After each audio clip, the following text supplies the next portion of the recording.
How's it going, everyone? Mandy here from On The Grow, and today I'm going to show you how you can grow this absolutely stunning crop called Orach. So stay tuned for more.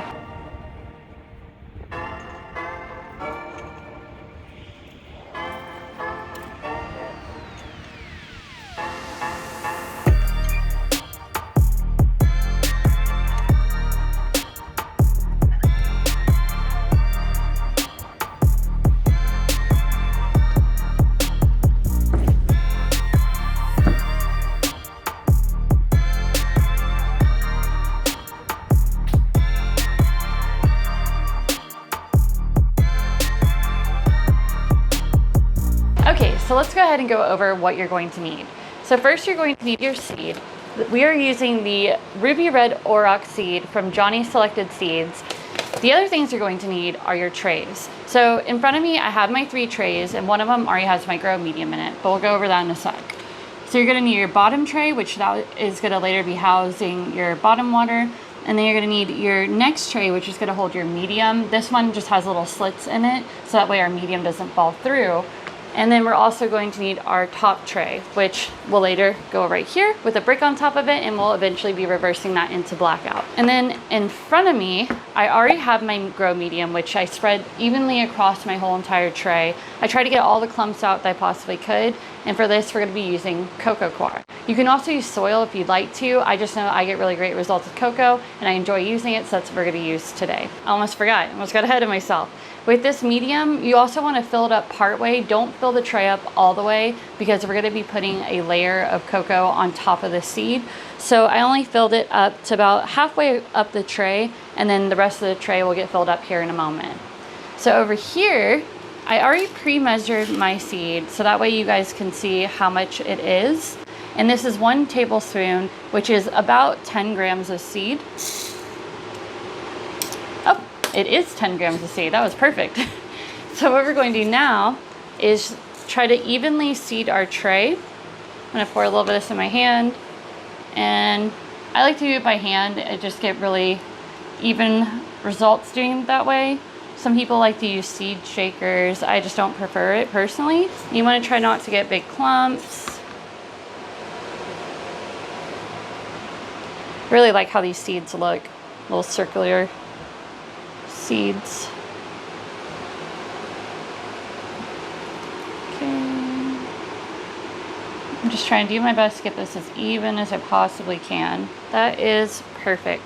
So now what I'm going to do is I'm going to get a scoop of the coco coir, and we're just gonna put that right on top of the seed. I think I might need 1 more scoop, and that should be enough.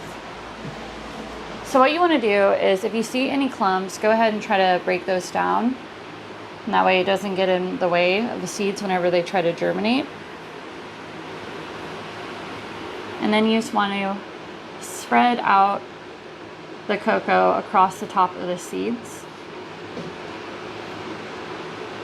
And you don't want to put so much soil that it's going to be overflowing over the tray, because then you're just going to end up having a mess. And you want to try to get this as even as you possibly can. And I believe that is pretty good. There's one little low spot right there, so I'm gonna go ahead and try to fill that in. Perfect. Okay, so now you're going to need to water your tray. So I have this that's set on the misting setting. I'm just gonna give it a nice light and even watering across the whole tray. Okay, a little bit more, and that is perfect. So the last step that you're going to do is you're going to take that last tray that you have and just place it on top like this and gently push down. I will not be putting a brick on this, because in my past germination trials with Orach, we did not need that. So we're just gonna do a empty tray as our weight. And what we're going to do now is find a place to put it on your shelves, which I'm gonna put mine right here. So we'll be watering this twice a day, once in the morning and once in the evening. And we're just gonna give it a light mist across the entire tray for the next few days. Whenever we take this out of blackout, I will see you then. Today is day 3 of our Ruby Red Orach. So let's pull this off the shelf. and see what we have going on. So right away, I'm seeing that we are getting really great germination here. And today we are actually going to be removing the top tray, and we're going to introduce these into the light. The reason is it's because these already get pretty tall on their own, so I no longer need the help of this tray.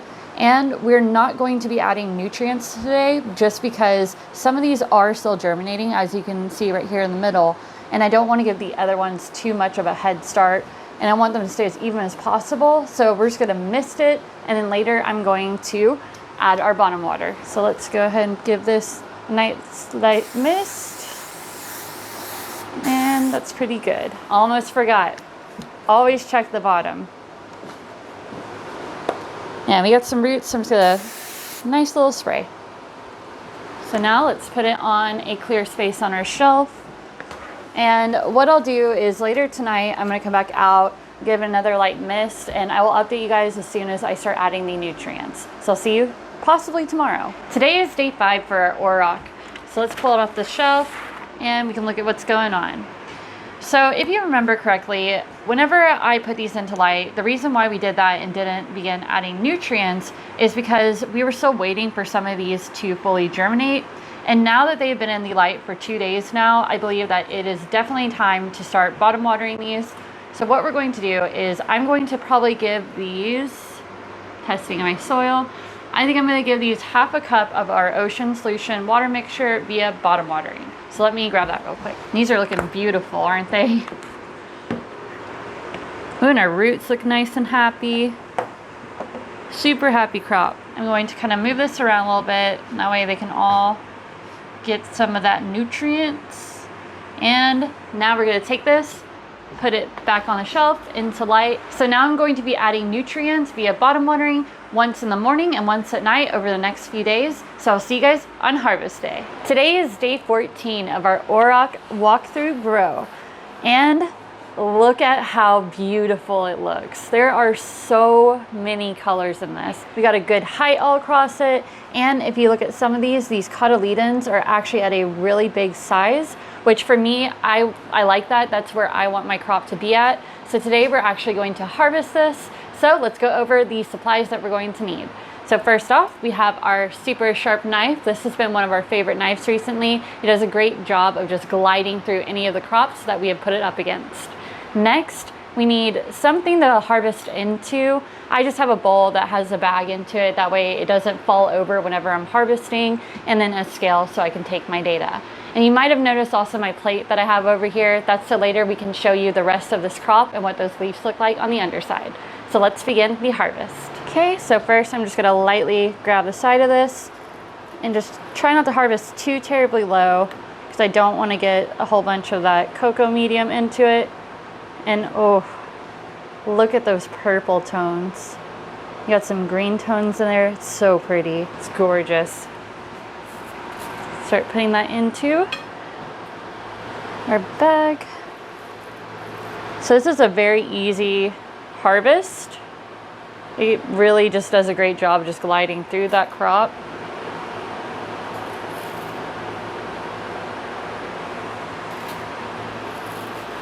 I can definitely smell a nice scent. It's kind of hard to describe. It's kind of fresh. God, this is so pretty. This is probably one of the most colorful crops I've harvested with these tones in it. So beautiful. I think for coloration, Orach and Swiss chard are probably two of my favorites now. I'm already thinking of ways I could combine them and if their flavors will match or not, because that would be a very beautiful combination. All right, so we got 76 grams, which is 2.7 ounces. So I'm happy with that harvest. I'm also extremely happy with how the product looks. So now let me grab a little bit of this and we can set it down on our plate. My hand's actually getting stained pink from the Orach from harvesting it. I don't know if you can see that, but it kind of reminds me, like for ladies at least, if you touch lipstick and it gets on your hands. Let's see. It's a little bit harder with that one to get them laid out perfectly, but can you see all those beautiful colors? Even on the green, you can see the pink rim around it and how the stems also have that nice, like almost a purple tone. It's beautiful. Absolutely beautiful. So now, let's give this a little bit of a taste test. A little bit for CJ. Grab a few for myself.